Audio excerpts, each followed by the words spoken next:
Hi guys, this is James Liverpool 1000. What's going on, people? Welcome to the...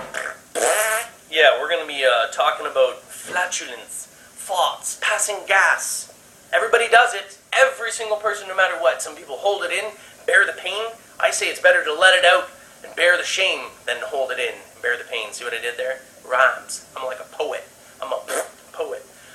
So anyway, they're talking about it. The average person, and I'm going to get into something about when farting can kill. Not in humans, but farting can be dangerous. And they communicate. What? You know what I mean? They're communicating with their actual little tooths. The average person passes gas 15 to 25 times per day. 15 to 25 times per day, you're letting them rip. You know, whether it's the classic old man in the grocery store pushing the cart and it just leaks out. You hear them. I've seen stuff like that. I think even my grandfather has done that. And he doesn't even say, he's like, oh, excuse me. I'm like, dude, what the heck?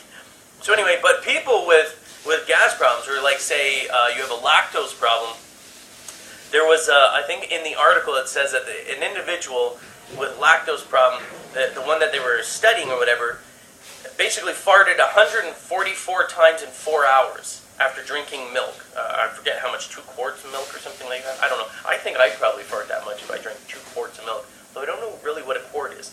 But anyway, the final story, part of this, is that there are fish, and I believe it's herring, that do little tiny, and I forget what they call it in there, it's irrelevant, but tiny little burst fires from their arse. I know, it's weird, but I know you don't maybe know what a fart is, but I thought that I would let you know. Sounds like that. These little farts, they would actually fart to communicate with the other fish. This is how they're talking. They're like, hey, Bob. He's like, so anyway, they're communicating, but what happens is, I think it's killer whales are listening for these little farts. I didn't even know this. I watch tons of friggin' nature shows and Under the Sea, and I've got the BBC productions with I can't remember, David Attenborough. Love watching those things. I didn't know herring communicated with little farts, and that the killer whales are listening to it. He's like, someone's over. Ooh, that's gonna taste great. They go over there, and that's how they communicate. Little burst fires of bubbles out their ass. They're actually farting and communicating. There's a whole fart language. I think we should develop it. It would be great. You're at work. Hey, Bob, you see the? You're like, yeah, it was great. Anyway, so that's it. Hi guys, thanks for watching. That was James Liverpool 1000. And all Bye of you, for chances now. are, you've already farted a few times after watching this video. Bye.